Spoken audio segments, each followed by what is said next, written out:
Hey guys, I went and messed up. Sorry about that. But I was trying to be helpful and clean some water off of the lens here. And I kind of smudged a lot of stuff. Anyways, I want to turn around and show you something. Beautiful! Look at the size of this cabbage. Just look at the size of it. Okay, let me put my arm out there to give you an idea.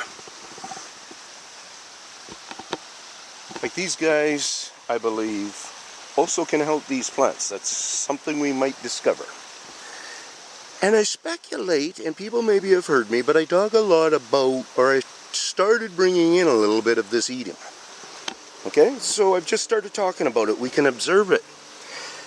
And I've walked over these leaves a couple of days. And I decided to stop, and I flipped this one over. And I realized, wowee, what a frickin' cut that was, eh? So that's like a machete cut, guys, or a very sharp claw. Okay, and if we look at the rest of the leaf here, we see a same pitch carrying along on that cut. Is there curvature in that cut? Almost looks like there is. Anyway, so that is what it is. Let's see what this one's all about. Well, this one, you know, it's got its little bit. Well, look what they're trying to do. They're teasing us a bit and covering up some, what's this one all about? A baby bear almost shape, but very small. Nothing under that one. Anyways, just things to think about. I believe that's a legitimate cut by them. These things, I think we can read beveled cuttings different than little bug bitings. Shall we walk on? You got a little bit of a rattle, so I'll move my thumb right to there. Got you on a stand, so it might, well, it's this good camera anyways. It's just good flowing. You know, that's what we got right there is the bolt. So you guys could always just pause if you see something. Like what you got going on here is you got such awesome camera quality picture. We're not the closest. We got a little bit of this round beveling thing going on and so on and so forth. But Tin can walk fast, he can move around, he can shake, he can show you things like that. That's been expanding, that one. Oh, like a grizzly bear.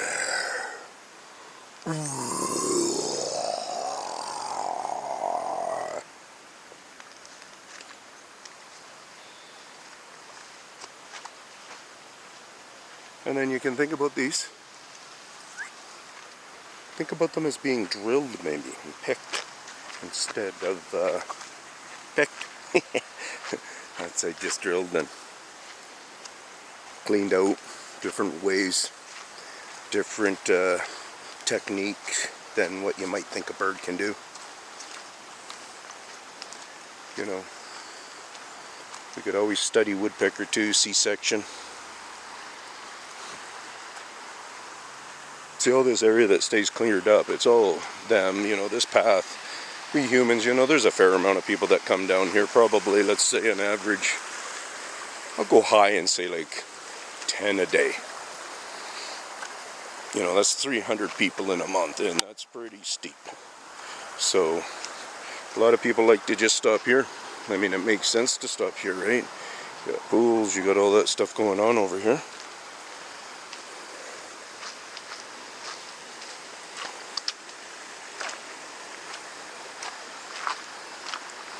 Whoops. So this area is coming to change a little bit, but look at through this hard-ass winter. Beautiful.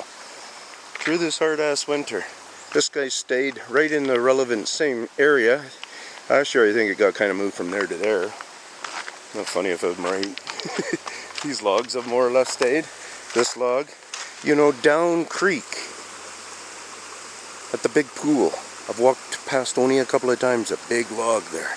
That log, I want to go search for it because I think it's completely gone. I don't even think we'd find it down creek. And it was a type of tree like this, I believe, just one tree, and they had started stripping it. I think I might have talked about it. So somebody was having fun. You know, this really is their style. In some respects, you know, small. is what I'm finding. You know, not I haven't come into where I thought, you know, they're doing super unbelievable creative rock art. Even though it is creative and it's unbelievable, but I mean,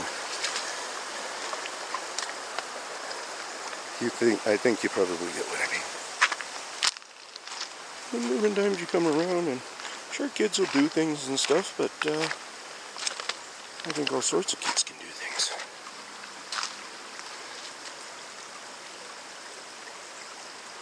So it's changed up in here a little bit. This log's still here. I walked that, but I think the steepness. Now I walk them barefoot. I'll walk the logs barefoot. I can do so much better in my bare feet on a log, and you don't have to worry about getting cut. I'd do more walk barefoot if I could, but we get cut, man. It's such a drag. So comfortable walking in the bare feet. Climbing and walking on a tree like this in the bare feet, guys, just try it. Helps with your balance a lot. Your sensation of just understanding and knowing what you're stepping on is just really cool. Oh, punched through a little trail here. See, we don't take the time to really do these in this kind of a spot. But as soon as we start seeing it opening up, so look at that, it was all cleaned up right in this spot. And you just do it deeply if you want to. Look at that. Oh, I thought I seen a print there. Big messes, you know, if you were hanging out here at all. Because this is a great spot to hang out, because there's basically three corners, three roads that come together here, and you have to make a turn. And all three